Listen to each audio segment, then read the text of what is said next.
Great. For those that don't know who I am, my name is Ross. I'm the CEO of the WA Social Enterprise Council, and it's a pleasure to do a brief introduction today in the session, and then promptly hand over to Alex Humphrey from Impact Seed. My job today is to open the session, which I'm doing, and to do an acknowledgement and tell you a bit about WASEC. Before I go further, I would like to acknowledge that at least myself and many of our colleagues are meeting on the lands of the Whadjuk Noongar people. Just want to pay our deep respects to, especially in the wake of the referendum, the important work that is needed to work towards any sense of reconciliation, and acknowledge the lands we're on have never been ceded, and we have a lot of work to do listening to Aboriginal community. If you do have and are coming from other communities, please pop that in the chat. 2 seconds on WASEC. The WA Social Enterprise Council is WA's peak body for social enterprise. Social enterprises are businesses that are operating a business but do good for the world, whether that be social, environmental, or cultural impact. We're a growing membership of more than 100 businesses, not-for-profits now across the state. And so that's enough on us. Please visit our website if you want more information. Today we're here to hear from Alex Humphrey from Impact Seed. You're all here because you got the marketing of this exciting session, and so I'll hand over to Alex. Can I just say right before I hand to you, Alex, if I could ask everyone to please put themselves on mute. I think Alex, you'll do questions later, but we've got a lot of content in a short period of time, so I'll stop there. And it's a pleasure to introduce Alex Humphrey from Impact Seed. Alex. Thank you so much, Ross, and hello to everybody. It's fantastic to see you all on the call today. I'm a classic consultant. I'm just getting my slides up. Yeah, thank you so much for that acknowledgement, Ross. I acknowledge I'm also on the lands of the Whadjuk Noongar people and pay my respects to elders past, present, and emerging. And thank you to WASEC for setting up this event today. Impact investment is it's a growing area of interest, and we get a lot of questions about it at Impact Seed, but also there's a lot of jargon and things to unpack and understand how is it relevant to you and your organisation or your work. So that's really what we're here to do today.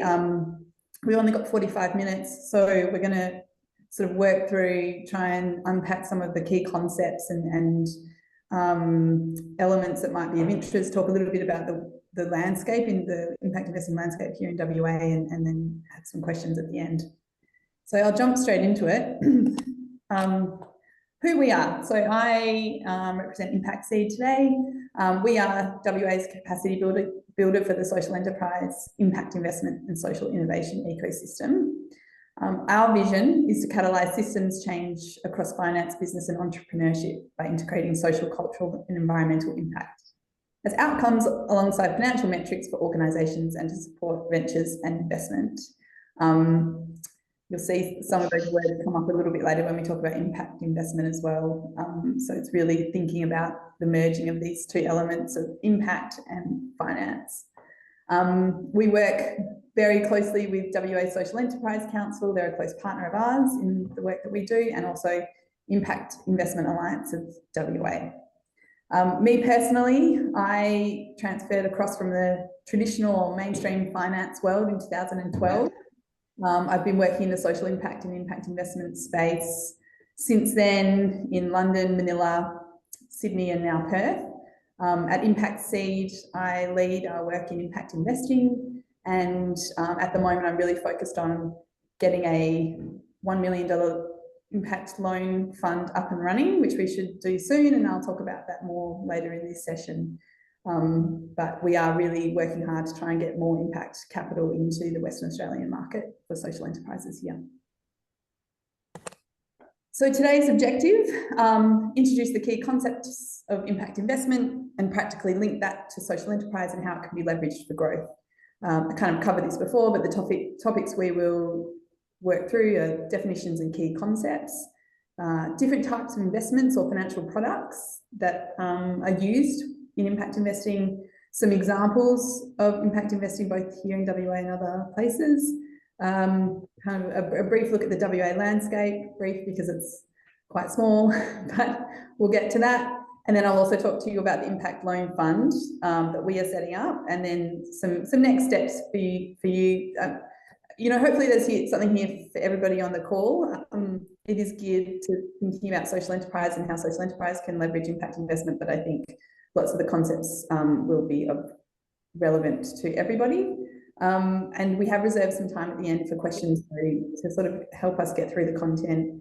I think if we could ask you to hold your questions till the end, just write them down and we'll try and get to as many as we can. So let's kick it off. What is impact investment? So some pretty dry definitions here, but sort of helps us with the foundations. So impact investments are investments that intentionally seek, intention is the key word there, to generate both positive social and environmental or cultural impacts and financial returns. Key to the classification of impact investment is that the social, environmental or cultural impacts are measured and reported to the investor. So the investor is for a financial return, but also a social return. So they're willing to take certain risks because they want to create that social return, but they want to then know for sure have that evidence that the social return is happening. Then we have two subcategories within impact investment. One is finance first impact investment. So that's where the investor is looking to generate a market risk-adjusted rate of return. So more of a, I guess, traditional kind of level of return alongside the impact. And then an impact first impact investment where the investor is prioritizing impact and is willing to take a sub-market risk-adjusted rate of return alongside the impact. So impact first investors often will invest in innovation and higher risk proof of concepts and pilots. So this is a big slide, but I wanted to spend a little bit of time here because I understand there's a lot of chatter in the marketplace, a lot of jargon used, and I think this slide, once we walk through it, will help to kind of demystify some of the stuff that we hear, help classify and provide definitions for different things you might be hearing out in the market. So if we start on the left-hand side, traditional investments in this spectrum, or on the left-hand side, so these are investments where investors seek financial returns regardless of any impact or ESG factors. So that does not come up in their decision making when they're making an investment. Then we have this whole band called responsible investments. You might have heard of that term. So within that, there's a spectrum of investors and how much they care or think about impact. On the left there, we have negative screening. So these are investors that do act to avoid harm. So they will say, we make investments, but we will not make investments in these specific categories. So they're negatively screening out specific categories, which include things like tobacco, weapons, gambling. It can be whatever, but they're quite sort of intentional in that. Another one we see is fossil fuels. So that's a growing area of negative screening. The next category is ESG integration. So these are investors that think a little more, a little bit more intentional about it. They want to benefit all stakeholders in their investments. And so every investment decision they make, they consider the carbon footprint, things like gender, diversity and equality, other things, those ESG.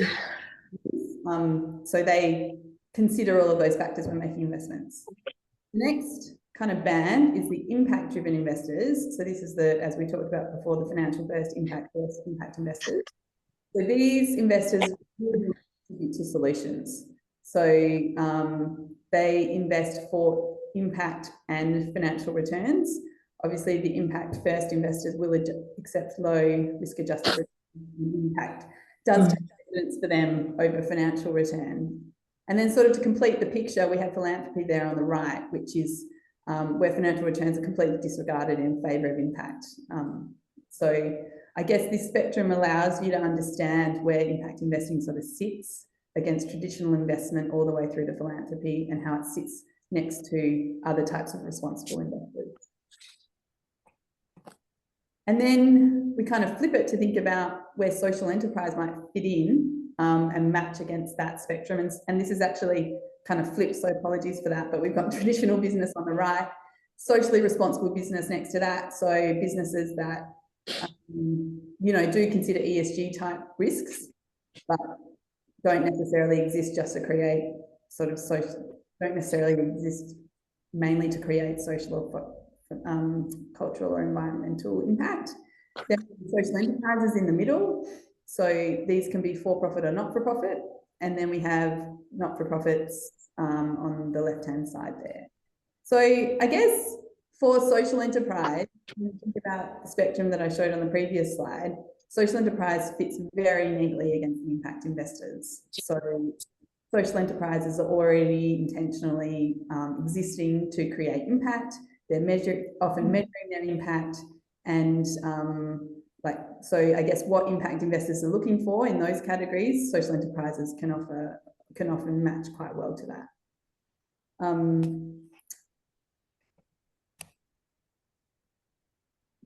Globally, we've seen impact investing engage across a huge number of issue areas. Here are some examples, and they cover a lot of areas, but there are others. So we've seen impact investing in the renewable energy space. That's sort of like quite a large part of the market, I would say, often because the capital required to get some of those renewable energy projects up and running is quite significant. We see impact investing deployed in microfinance, affordable housing, sustainable agriculture,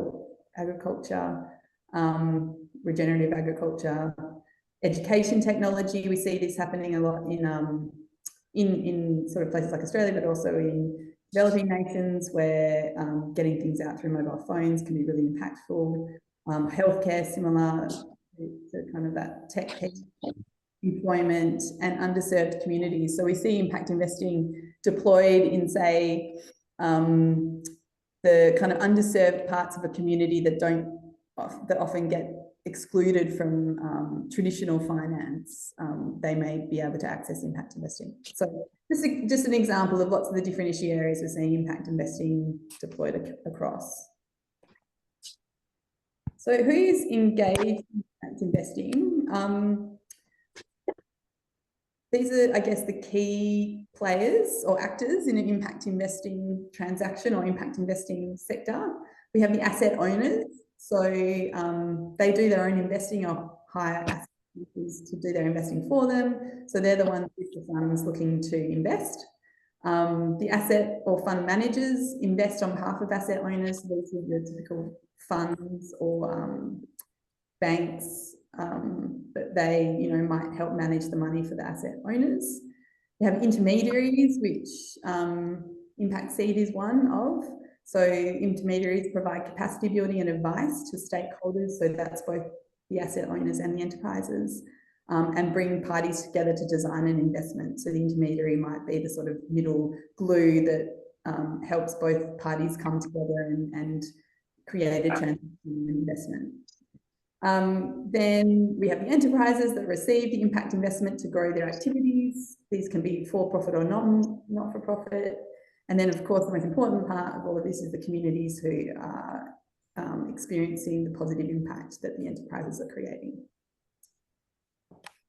So this page is quite overwhelming, I'm sure, but it represents all the different types of investments or financial products. Not all of them, sorry. Some of the financial products that are being utilised in the impact investment space. Here is impact investments generally is sort of traditional financial products or are based on traditional financing products like debt and equity. But the key difference is that there is this element of agreeing to measure and report on impact through the financial product. Really, this page is to kind of give you an idea of the breadth and diversity of different types of products that can be used in impact investment. It's not just debt and equity. There's lots of different ways to structure the investment to work for both the investor and the investee. And we're just going to go through them in a bit of detail now. So the first one is debt, which I'm sure most of you are familiar with. So this is where capital is lent or borrowed and is repaid with interest. So you can see on the right there, the investor provides capital to the enterprise and the enterprise repays the capital over an agreed time period with interest, or so the interest is the return that the investor receives. I guess the things to negotiate really there are around the time frame of the capital being repaid and the percentage of interest that has to be paid on the capital. So within debt, we have secured debt that is secured by assets or other forms of collateral. This is the one that most people are familiar with. So things, because it reflects like a home mortgage. But obviously within businesses, you have assets that you can secure as part of a secured loan. Then there is unsecured debt. So this is loans that are backed by no collateral and as a result do present a higher degree of risk to the investor. So the investor may require a higher return or interest because of that risk.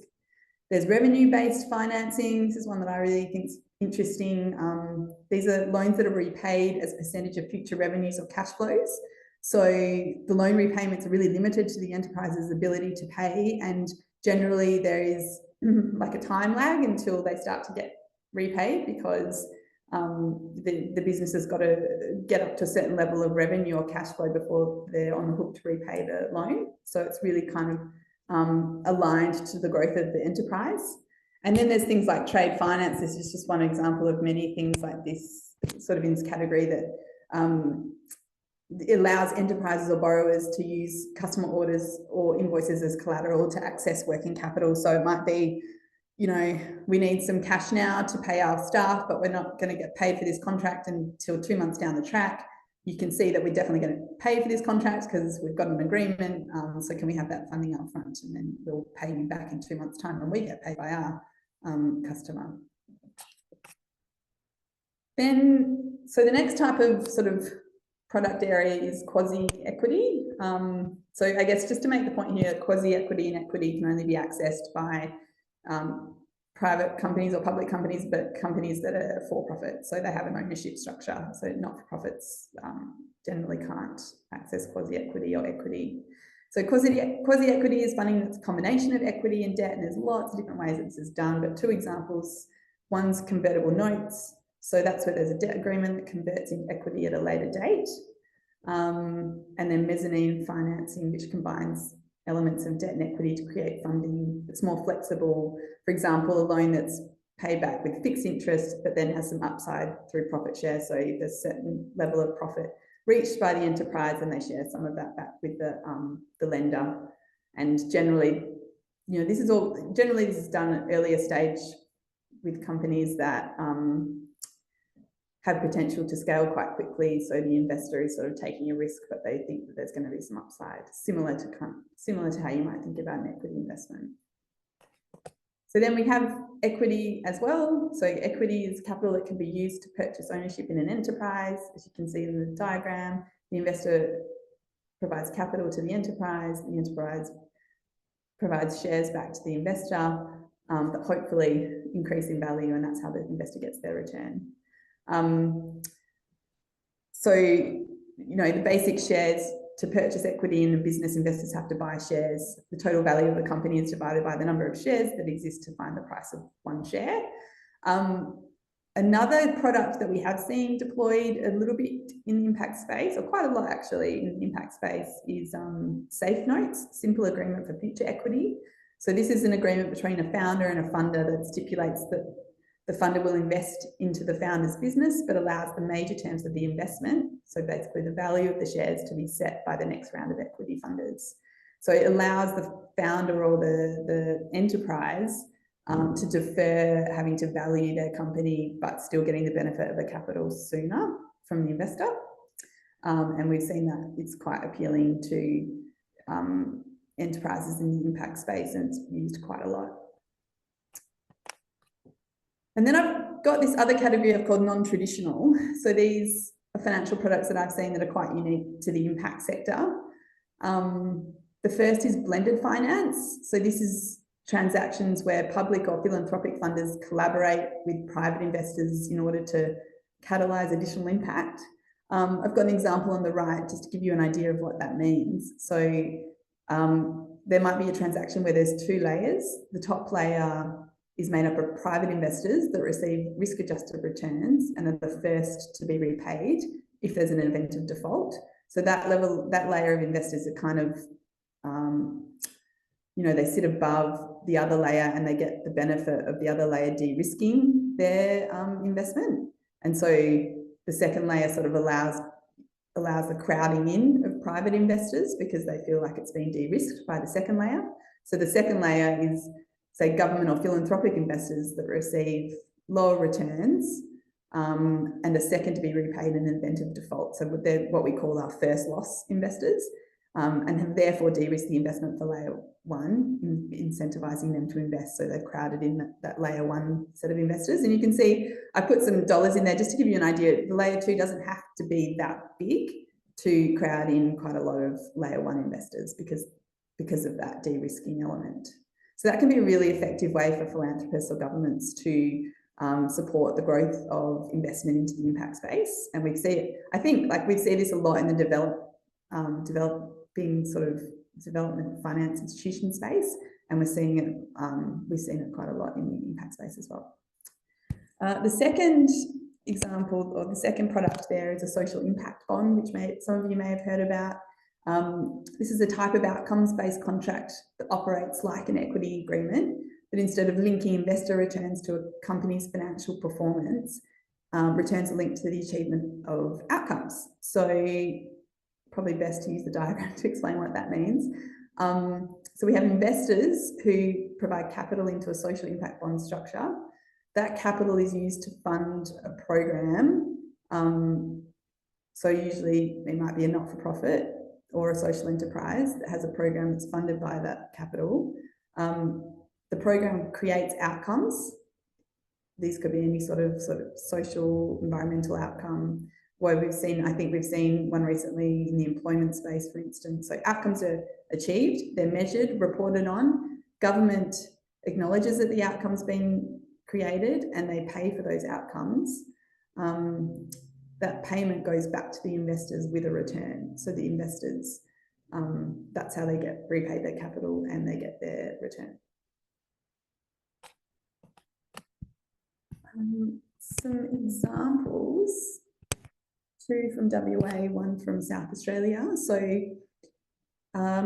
this year, recently, Dismantle, which is a social enterprise that focuses on, I guess, young people with barriers, supporting them into employment or other avenues for their lives. Dismantle has a social enterprise called Renew, which is a property maintenance business. They raised $250,000 in debt from 5 investors. They are using that investment to add a service offering under Renew. So Renew currently does lots of different things, including garden maintenance, window cleaning, etc. And they're adding a tree pruning service offering to their business, and to do that they needed to buy some new equipment, so part of the loan is going to be used for capital expenditure, and then the other part of it was working capital required to pay expenses prior to being paid for new contracts. So that loan has unlocked Dismantle's ability to add that service offering and increase their impact by diversifying the skills that they're teaching young people, but also like adding people to the team or creating new job opportunities for young people in their team. Loop, which is a upcycling social enterprise here in WA, they take sort of clothing and other things that are going to be thrown away. I'm sorry, probably not explaining this that well. They take clothing and things that we throw away, usually by corporates, say like a high-vis uniform, and they turn them into other products. And the workforce that they engage also have barriers. Often they're migrant women who need job pathways. So Loop has raised $250,000 in debt, unsecured, from one investor, and they were using that investment to grow, for working capital, to grow their corporate sort of client base. And then the third example is the Aspire Social Impact Bond. So this was, through this bond, they raised $9 million to invest in outcomes for 600 homeless individuals over 4 years. So Hutt Street Centre was kind of the central not-for-profit that was involved. They're a homeless services specialist, and they also had some housing partners to support the program. They developed a housing first program that allowed outcomes in the areas of health, justice and homelessness. Across those three areas, the South Australian government could measure cost savings to the government because of those outcomes, and so they paid for the outcomes plus a return based on the level of outcomes. So they're just three examples of impact investment in Australia, two in WA, one in South Australia. I guess there are many other examples in Australia. The majority of impact investing is happening on the East Coast for a number of factors, but Western Australia, it's growing. It's a growing area and we hope to do more. So kind of a segue to the next slide, the WA landscape. So in Australia, yeah, impact investing is increasingly popular investment approach. I'm sure you hear this all the time in the media, even amongst your circles. More investors are looking to align investment with their values and make positive impacts on society and the environment. So this is measured, and like a report came out recently that said the impact investment sector has nearly doubled in 2022 to $59 billion. Just a caveat to say that isn't into social, some of that's into social enterprise, but the majority of that is into assets and companies related to carbon reduction and net zero type efforts. The WA portion of this impact investment is small for a number of factors. I think on the East Coast, there's been much more activity through government to support the growth of the sector. So most states other than Western Australia have engaged in social impact bonds now, and places like New South Wales has a whole office within the New South Wales Treasury dedicated to impact investment. So there's a lot of work that's being done to try and engage with WA government to support the sector and get some more activity going, and we hope that will change and there'll be some movement soon. And we have seen a lot of momentum happening at the national level.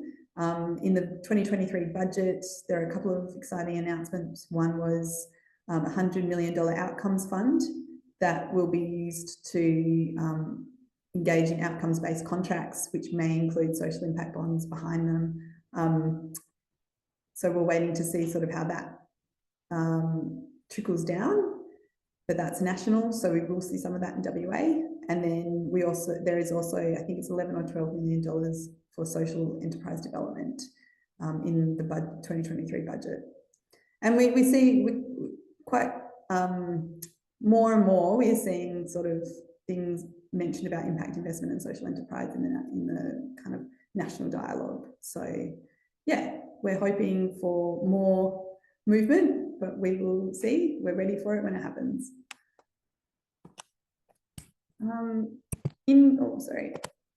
In Western Australia, there are a few active impact investors. And just to note for this slide, it's not exhaustive. And this is just me sort of estimating where these investors are across that finance first, impact first spectrum. But there's a couple from the East Coast, Paul Ramsay Foundation, CIFA, Sentient, First Australians Capital, who have a presence here as well, but they are active in WA. So CIFA, Social Enterprise Finance, yeah, they have a fund that they invest into social enterprise. Minderoo Foundation are doing quite a lot of impact investing globally. They mainly focus on finance first investment, but they have got some scope for catalytic or more impact focused investment. First Australians Capital have a really clear mandate around investing in business, and they do that nationally. Social Ventures Australia invests with a national footprint. Impact Seed, as I said, we are soon to be investing our impact loan fund, which I'll talk about in a minute. And I guess the other major player is the local family offices and foundations that have sort of think about impact investment initially from a philanthropic point of view. So they see it as an extension of their philanthropic activities. And that's definitely growing in Western Australia. We're getting a lot more interest from that group. For instance, the dismantle transaction, 4 of the 5 investors were local family offices and foundations.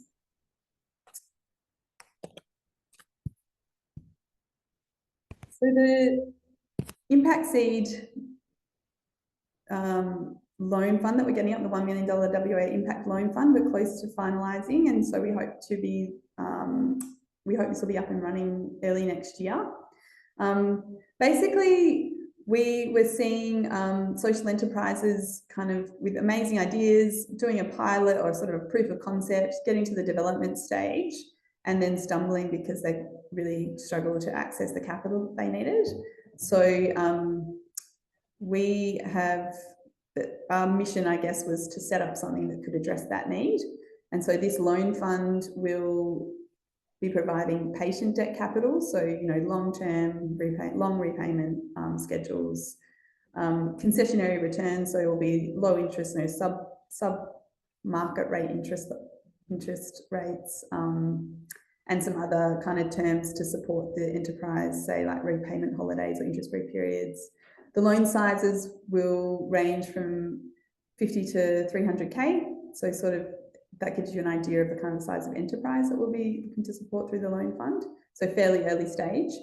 And the criteria for the enterprises to be considered for the fund is that the enterprise and impact is grounded in WA. There's a demonstrated business model working towards financial sustainability, committed and capable leadership, and a high social impact in the area of breaking cycles of disadvantage. So our hope is that through this loan fund, we can support enterprises through what we call the valley of death there in that diagram. And then we can support them to connect with more sort of larger investment funds that can help them grow further and scale further. So finally, how to start your funding journey. Really, we think about two of the most important questions when you're starting your funding journey. What are our funding needs and what type of funder is right for us? So what are our funding needs? Really need to think about how much funding do we need, and break this down around kind of key milestones that you're looking to get to, and what is your cash hole to get there, and so what kind of level of investment do you need to get there? What do you want to spend it on? How do you want to pay it back? What are your ownership expectations if you're a for-profit in the short to medium term and the long term? And how involved do you want your funders to be? And then on the other side, what type of funder is right for us? Think about what types of funders are out there, what kind of resources can they provide, what level of risk are they comfortable with, what kind of return do they require and when, and who are their stakeholders, and how does funding get approved? So these are the types of questions we would suggest sort of sitting down and thinking through when you're thinking about your funding journey. And if you are ready for investment, the Impact Investing Hub, I've got the website there, has a directory of impact investors in Australia, which is a really useful starting place. And I would encourage you, like, sort of these funds are constantly looking for investment. And so I would encourage you to contact them directly, or, through your network if you can, because they would be very willing and open to talking to enterprises that are ready for investment. If you do require some investment readiness support, so that might mean you think you'll be ready for investment soon, but you need a bit of support to get there, maybe a little bit of capacity building around financial modelling, or thinking about what type of funding you need, etc. I encourage you to contact us at Impact Seed, because we have a capacity building program that focuses on investment readiness for social enterprise. So we are ready and able to support you in that as well.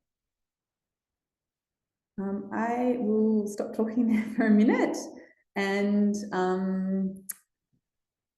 I think open it up to questions. And I think if you have a question, you're welcome to put your hand up or pop it in the chat, but maybe pop your hand up in the first instance. I'm just going to stop sharing.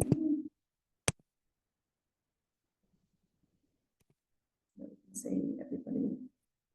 Great. So did anyone have a question? I do, Alex, but I just can't see where I can raise my hand. Oh, I can't tell you either, but go for it. Hey, Rob from Food Connect Shed in Brisbane. Just interested in where, and wonderful presentation. That was so clear. It's really, really good to see. I mean, it's incredibly complex to get your head around. So that was just beautifully articulated. So thank you. But just in terms of, you know, we always use this word de-risk and risk-adjusted returns, and yet, and you know, I've been in the SE movement for now over 20 years, and we're gradually starting to see an appetite for seeing social enterprises as actually the enterprise itself is de-risking society and de-risking health and a whole bunch of other things. Are you starting to see investors, in your experience, or family offices indeed starting to, you know, particularly with your look at the modelling of a lot of the you know, large businesses that superannuation funds invest into, the modelling is suggesting that perhaps a lot of those businesses aren't going to be around in 10 to 15 years, and flicking towards social enterprises as those models are going to be more long-term investment secure, and taking that approach. Is there an appetite? Are you seeing some of that, or is that just, you know, praying to the fairies? I don't think, at least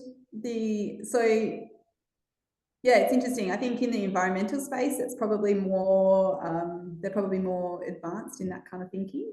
So you know, like you invest in a renewable energy asset, and that's future-proofing your money, but also it's an enterprise and you're going to get a return. So there's that dual piece, but people get the bigger picture there. I think with social enterprise, probably the area that we see, and you would know this, I'm sure, we see it most clearly is in the employment space, where there is that acknowledgement of this is a key solution for employment, economic growth, for when we're talking about people with barriers to employment. I know in Western Australia, it's really interesting. We have a labour market shortage, in particular in our resources sector, and we have also a pool of people who have barriers to employment, but if we could help them overcome those barriers, they could become that labour pool and help solve that bigger economic kind of employment issue. And so that, like, in that particular issue area, we are starting to see that acknowledgement and those two things coming together. But it's probably, yeah, it's probably more in a specific example rather than overall thinking of social enterprise as kind of helping to solve some of those bigger issues that we're seeing in the longer term. So yeah, yes and no, but I think there's probably still like another layer of maturity, definitely, in terms of the family offices and the foundation. Yeah. And maybe that needs to be led by government a little bit as well, in terms of totally dialogue and solving those social issues. Yeah, cool. Thanks. No, I think pointing to the renewable energy space is a really good example of where the pendulum has swung well and truly. So only it augurs well for all the other businesses that are doing their best as well in social enterprise space to de-risk society. When you look at those larger picture, you know, planetary overshoot things that are going on. Thanks so much. So I guess just one other example is the First Nations space, where investing in First Nations enterprises in the social enterprise space, or Indigenous owned space, there is definitely acknowledgement that that's a key kind of empowerment tool to supporting First Nations communities and their economic growth and their future. So I think it's been acknowledged that that's a really, when we're thinking about big issues like closing the gap, that's one of the levers or one of the solutions. Yeah, thank you, Rob. Martha, did you? Yeah. Hi. Yeah, it took me a while to find the raise a hand. It's under reactions in the bottom bar that pops up if anyone wants it. So I have a question about the Impact Loan Fund and how you say it's for enterprises grounded in WA. Does that mean headquartered in WA, or simply that there's an office or a local team in WA?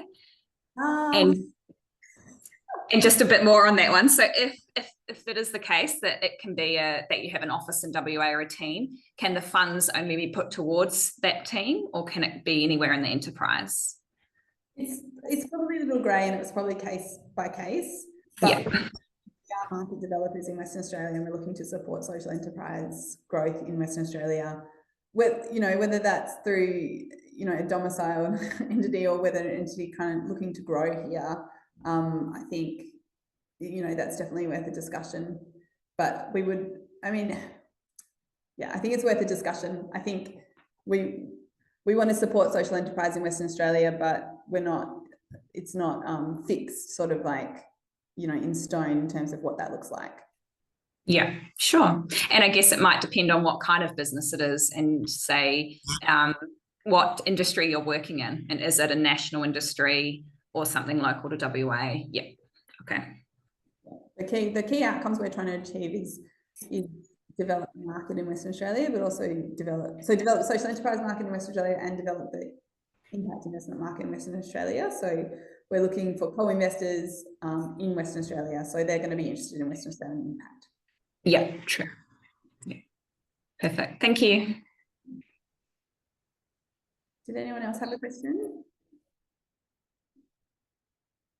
11:12 already. I've got a secondary question, Alex. Okay. What with your fund, the $1 million fund, what sort of returns are you thinking? So it's the interest rates. Do you mean sort of what we're going to be charging for the social enterprises will probably fall sort of between 6 to 8%, so well below kind of market rates for an unsecured loan, in the sort of with the risk profile that we're looking to engage with. So our goal isn't to, I guess, really even be financially sustainable within the fund. It's to build the market. Yeah, so, sub-market rate returns, but enough to kind of cover a little bit of risk and to cover a few expenses. That's our goal. But it's not. We're very lucky we don't have to create financial sustainability within the fund in this pilot fund. Yeah. And I should say that as well, it's a pilot fund. We're looking to see sort of how it works and hoping to grow. Yeah, and it is just a secondary question, because we're exploring an investment fund that funds food hubs across Australia. So we're looking at how do we to reduce the transaction costs? How do we aggregate money and build more cohorts of enterprises that get funding from the one place to bring down those, not only the transaction costs but also the returns as well, and be able to, I suppose, have a long-term view to that sort of infrastructure. We're sort of, obviously things have changed a lot, and we always talk about an ecological rate of return, which is somewhere between 4% and 5%. That's what a natural return is.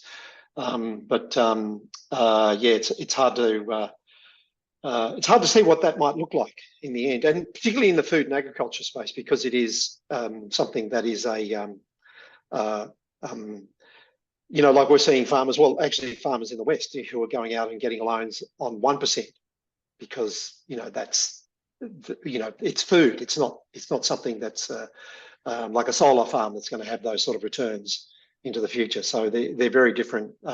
As you said before, every type of enterprise is very different in terms of looking at them case by case to see what that return might look like. Thank you. Susan, did you have a question?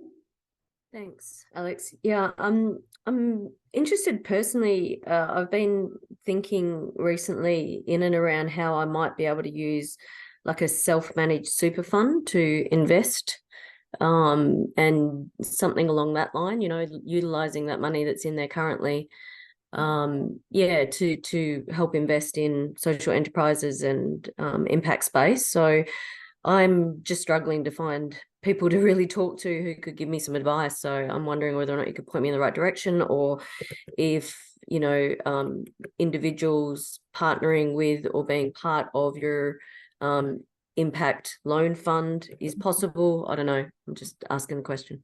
Yeah, I mean, we'll definitely be looking for co-investors with the impact loan fund. It's a requirement for each investment that we're going to have co-investors. So I guess the benefit is that we can share our due diligence and we can support, I guess, creating transaction, but we can't provide advice. And this is definitely not advice. We're not in that space, but we will be looking for individuals or family offices or foundations to co-invest in the transactions that we get up on under the loan fund. So if you want to get in touch, it's definitely something that we can kind of discuss.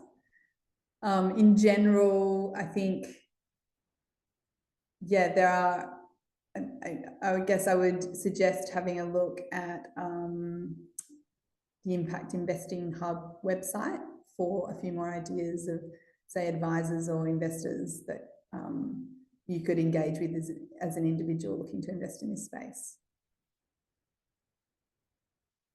Great, thanks, Susan. It's 11:17, so I'm conscious that people might need to get going. Unless there's any more burning questions, thank you very much for coming along and listening today. Feel free to get in touch. My details, I think, are on our website. If you've got more questions or want to talk about anything. Oh, and Claire. I just want to say thanks so much to Alex for putting on this session and to Impact Seed. I hope you all got something out of it. I just want to say as well that I will be sending an email around after this with the recording of this session and also all the relevant information about Impact Seed's investment readiness programs and all the links you need, as well as information about WasteSafe membership and things like that. But yeah, feel free to reach out if you have any questions. Great, thanks everyone. Have a great day.